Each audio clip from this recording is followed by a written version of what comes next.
But let's turn to some admirable news next. On Friday morning, Elon Musk's SpaceX opened at $150 a share, right after that company sold 555 million shares at $135 each in what was the largest initial public offering in history. In fact, that company raised approximately $75 billion in the IPO, surpassing the previous record that had been set in 2019 by Saudi Aramco. The shares in SpaceX quickly started climbing, growing more than 10% just in the initial trading after going public. From SpaceX headquarters in Starbase, Texas, Musk himself said, "It's certainly hard to believe that a little company that started in a warehouse in El Segundo is now going public in the largest IPO ever. I gave SpaceX less than a 10% chance of succeeding at all. In fact, I told people this. I said, look, we're probably going to fail. But we should give it a try, because if we don't, if there's not a new company that enters space, we will never be a truly space-bearing civilization." Taking his company public also cemented Musk's status as the world's wealthiest person. His net worth is now officially valued at more than $1.2 trillion, officially making him the very first trillionaire. In the meantime, Musk still owns roughly 42% of the shares in SpaceX, and he is required to hold on to them for 1 year. But he was not the only financial beneficiary of going public. The IPO also created a major windfall for SpaceX employees. More than 4,000 workers just became millionaires through their company's stock, including some cafeteria employees who participated in that company's stock program. And now those cafeteria workers are millionaires. One employee, Trevor Heiss, started at SpaceX as an intern in 2011, and since then he has accumulated more than 100,000 shares that are now valued at more than $15 million. Good for you. Mr. Heiss noted that his parents once urged him to turn down the offer from SpaceX and take a job with General Electric instead. But he's happy he didn't listen. But Mr. Heiss is not alone in benefiting from his choice. In addition to the 4,000 millionaire employees that were created, thanks to Musk, more than 100 SpaceX employees are now billionaires. Each reportedly have combined assets that are valued at between $1 billion and $5 billion, depending on the individual. Now, see, this is why the rich are not the enemy. The rich generate wealth for others, for the people that they employ. The problem is not the rich. The problem is the envious who drive them away and thereby cause their fellow men to lose out on the wealth that they would have received had the rich person stayed in their proximity to generate wealth for all. Just consider the single billionaire who recently left Britain for the UAE. I forget his name, but he's the co-founder of Revolut. Nick Storanovsky, I believe. Based off of the amount of taxes that he generated for Britain every year, £3 billion in capital gains tax. That one person paid that amount into Britain, meaning that driving him away, which they've just done, is going to require 430,000 new average taxpayers, not lower taxpayers, average taxpayers, at £7,000 each, which is the average tax payment, in order to make up for that one person. He alone paid as much as an entire mid-sized city in the UK does towards everyone's benefits. Raising the taxes to punish him for being rich and successful and driving him away actually just cost millions of people higher tax loads or plummeting benefits, probably both. Well done. Like I said, the problem is the envious people, not the rich ones, who at least generate wealth for others, which is more than I can say for the envious. And I would also like to point out that the top 1% of the rich alone, the top 1%, pay more in the taxes that fund the whole system than the bottom 75% combined.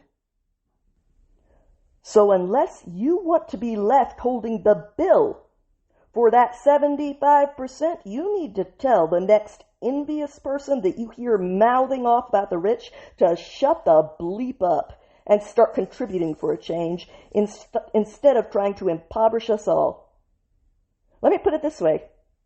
If you allow those handful of jealous, envious little brats to drive off the top 1% of the rich, and as rich people, they can use their money to go elsewhere, like this guy went to the UAE, they don't have to drive all the rich people away. If they drive off just the top 1%, the part that pays as much as the bottom 75% combined, that means if you're in the bottom 75%, your taxes just doubled from losing 1%. That's what these envious people are about to cost you. That, or all your benefits get cut in half. Your food stamps, half. Your health care, half. Your Social Security, half. Your police force, half. Your firefighters, half. Your health care, half. Your road repairs, half. Your border security keeping terrorists out, half. The military, half. Which means the world becomes a more dangerous place. Are you getting the picture? Half. And then guess what? Your tax bill still doesn't stay the same, because all of the teachers, because your education just went in half too, all of the teachers, the hospital workers, the firefighters who used to be employed, they're now on unemployment. So you get half the benefits, the world becomes dangerous, and you're still going to pay more in taxes. And no doubt, at that point, these dumb people will say, well, then we'll just tax the rich people that remain. And they'll leave too. And then you're going to be looking back on the days when you're paying double your taxes or half the benefits with longing. These people are about to commit societal suicide against all of us. The numbers don't lie. It may sound great to be envious and punish people for being rich, but this is where it actually leads. Britain, look at their financial state. They're collapsing. You have to wait months to get seen by a doctor in their healthcare system. The whole thing is going under. They're losing more rich people, more billionaires than any country on earth. The only one losing more is China, and it's several times bigger than Britain. So if you actually go based off percentage of population, Britain is number one because they tax the rich into oblivion. These envious people are trying to turn America into that, which will destroy America. And it becomes interesting to question why they want to destroy America. Now, true, most of them are just parroting what they've heard other people say, but the people who initially said it, why do they want America to collapse? Because that's what this is. Taxing the rich, who already pay as much as the bottom 75%, just the top 1% of the rich of the rich, not all of them, just the top 1%, pay as much as the 75% on the bottom combined. And they want to tax them even more than that when they know that they have options to go elsewhere and the money to do it. They know that this leads to societal collapse because it's been done in other parts of the world. So the question has to be, why do they want that to happen? Are they working for people for whom America collapsing would benefit? Don't know. Do they just hate America and want to see its people suffer because they've got enough money to leave after they sink the boat and leave you on it? I don't know. It's worth asking. But either way, whether they're malicious or they're stupid, you need to tell them to shut the bleep up. Because these are the stats. These are the facts, the financial records, the history of watching it unfold in real time in other countries. They don't lie. So unless you want to be left with double the tax bill, which I can't afford, or half the benefits, which I also can't afford, an economy that is collapsing from a bunch of people being unemployed, you need the rich to stay. In fact, you need to be attracting more rich people to come, which means you actually need to lower the taxes to be competitive with places like the UAE. That is called reasoning. You have to think past your first emotion of, I don't like those people, I want to punish them. Well, yippee skippy for you. What happens when you do? And then what happens after that? And after that, life is a game of chess. You have to be able to not just make a move based on reaction. That's how you lose, like in the first 2 seconds. You have to be able to say, if I make this move, he is going to make that move, and then I'm going to be forced to make this move, and where does that lead? You have to be able to play it out to the conclusion in your mind. That's what I just gave you, how this plays out. Intelligent people don't care whether they like that or not. They say, well, as long as that actually makes sense, I'm going to base my decisions on the reality, not my feelings about whether or not I like that reality. That's called maturity. So stop allowing the envious to try to impoverish and kill us all, because that is what this is. It is suicide. Meanwhile, Musk and the president and chief operating officer of SpaceX, Gwynne Shotwell, marked their company's public debut by ringing NASDAQ's opening bell, with Musk appearing from Texas and Miss Shotwell appearing in person in New York City. And this is actually what you want. You want to celebrate successful people, A, so that they come here, because no one likes being abused, and B, so that other people aspire to it. And as I pointed out, thousands of employees just benefited from this. A lot of stockholders will also benefit from this. This is good. Enough of the envy. Get some aspiration instead of envy. I say that as someone who's in the bottom, below the poverty line.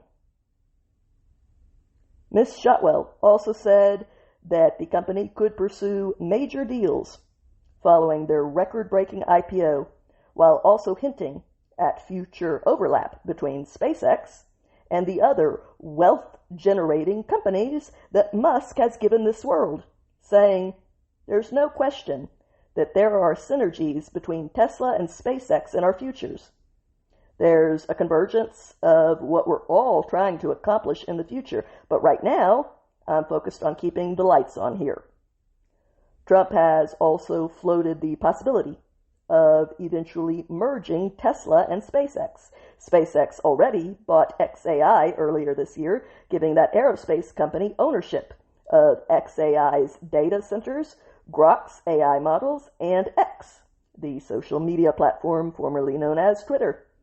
For now, the focus is more direct. Musk said that these IPO proceeds will be reinvested to help fuel a significant growth phase for SpaceX. His current plan includes placing more than 1 million satellites into orbit and building artificial intelligence data centers in space.